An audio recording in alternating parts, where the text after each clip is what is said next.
Set during China's Ming Dynasty, Wuchang, Fallen Feathers weaves together history, mythology, and dark fantasy to create a story that, while not particularly novel, is still engaging and provides the momentum needed to push the game forward. The game follows Bai Wuchang, a former pirate who finds herself washed ashore and marooned with a bad case of amnesia. However, it turns out that memory loss is the least of her problems, as she is also suffering from a thought-to-be incurable affliction: feathering. Fortunately, Wuchang's case seems to be less aggressive than those around her, who are quickly succumbing to the disease that transforms them into ravenous monstrosities. Even so, the pirate sets off on a journey to find a cure for her illness and perhaps regain her memories along the way. Although a Souls-like in which a dark madness of sorts is spreading throughout the populace is hardly a new premise, Wuchang still manages to make the narrative engaging enough and gently touches on the anxieties that come with witnessing a pandemic unfold in a way I found interesting, if a bit surface level. An element I particularly liked is that Wuchang herself is viewed as a woman who is becoming a monster, meaning some of your enemies are simply humans who are under the assumption that you are already a threat. If Wuchang kills these human enemies, her madness slowly rises, adding a bit of flavor that shows how the disease is impacting her relationship to both her humanity and humanity as a whole. Wuchang's story will particularly appeal to those who find, from software's brand of storytelling, a bit too nuanced or lore-centric for them. While players who are eager to read item descriptions and take the roads less traveled will presumably get more from the story, Wuchang provides enough context through its plentiful NPCs and cutscenes to make its overarching plot fairly clear. Wuchang, Fallen Feathers is gorgeous. Across my 30 or so hours with the game, I never once tired of admiring its gnarled trees, mist-soaked mountains, dilapidated temples, and all the winding paths that led me through them. But it's more than that. Like Ma Yuan's Dancing and Singing, the debut title from Chinese studio Linzi does a wonderful job of interpreting and reconstructing generations of Souls-likes, while also adding its own flourishes, as well as showcasing a sliver of the Ming Dynasty's legacy, even if it's largely fictitious.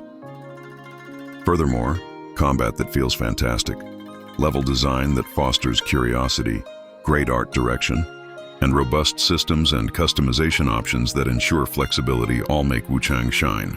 Although the overall experience isn't particularly transformative and the game suffers from dramatic shifts in difficulty, most of the time, Wuchang's moment-to-moment gameplay makes it a great experience and an easy title to recommend to Souls-like fans. Wuchang, Fallen Feathers really needs thanks to its fantastic gameplay.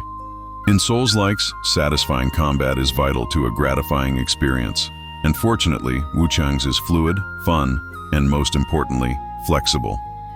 Much of this is thanks to the game's many systems, which, while numerous and slightly overwhelming at first, quickly begin to make sense, feed into one another, and offer up an identity built around a sense of precision and control. At the center of all of these is the Impetus Repository, which is Wuchang's fancy terminology for its skill tree. Like other Souls-likes, leveling up requires a resource obtained by killing enemies. In this case, it's called Red Mercury. Red Mercury can also be picked up and consumed from your inventory, but unlike other games in the genre, dying doesn't cause you to drop your entire supply of it. Instead, you lose about 50%, which is far more forgiving and a very welcome shakeup. The game that immediately came to mind when I first opened the Impetus Repository and scanned over its many branches was Final Fantasy X. Though it might seem a strange pull, the repository bears a striking resemblance to FFX's Sphere Grid. While one branch of the tree is reserved primarily for health, potion, and general game mechanic upgrades, the other 5 branches each correspond to one of the game's weapon styles: dual blades, spear, axe, longsword, and one-handed sword. As you unlock nodes, branches begin to sprawl out even further. Based on what I saw, you'd be hard-pressed to completely fill it out. Fortunately, if you're the type who is eager to try every weapon, completely resetting your skill tree is free and can be done at any time. Lastly, there is one other mechanic that, while potentially detrimental, can give you a strategic edge if you're careful: madness. As Bai Wuchang takes down enemies and dies, her madness slowly rises, culminating in her spawning an inner demon. Once this happens, an evil and extremely aggressive version of Wuchang will greet you at the location you dropped your Red Mercury. ready to fight and possessing the groan-inducing ability to heal.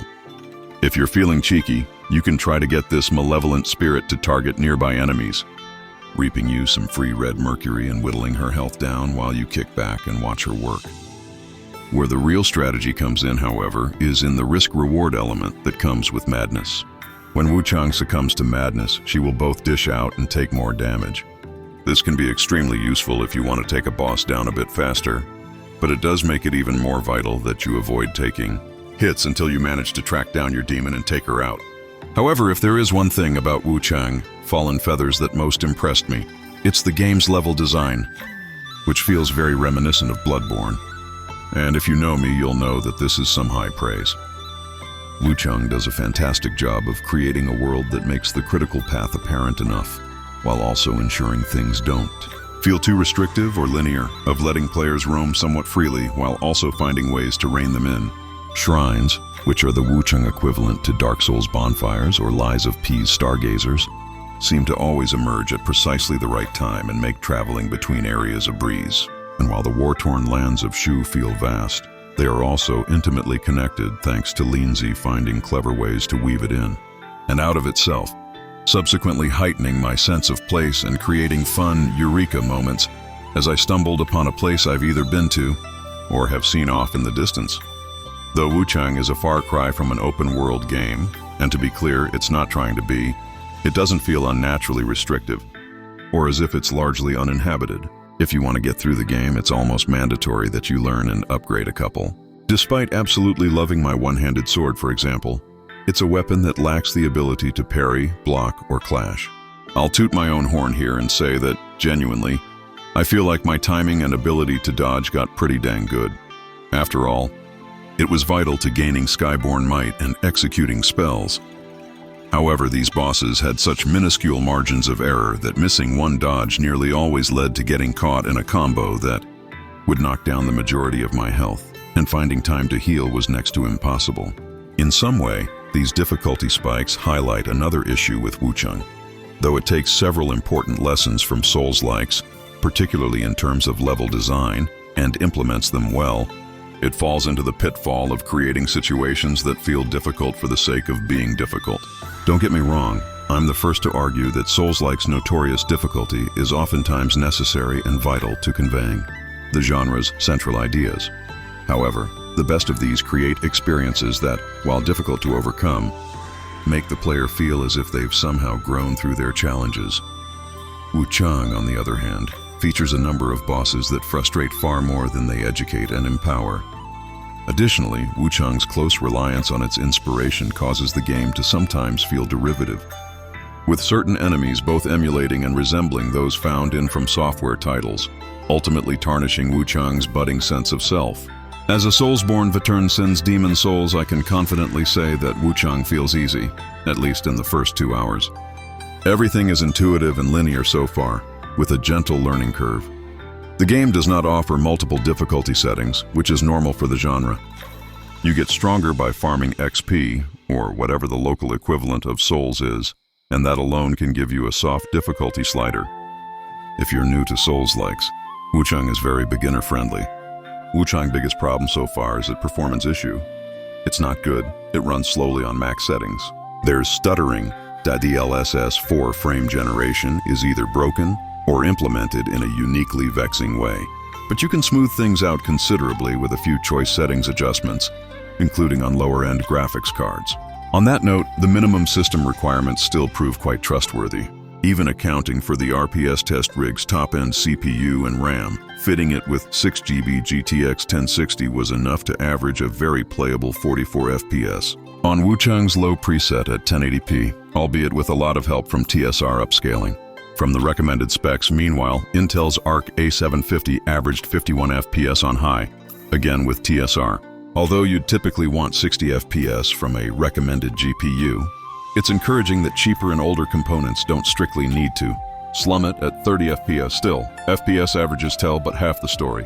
Traversal stutter, the kind that occurs when physically moving into new, previously unloaded areas, is a regular occurrence, disrupting the sense of smoothness that might have otherwise enabled more pleasurable sword swishing.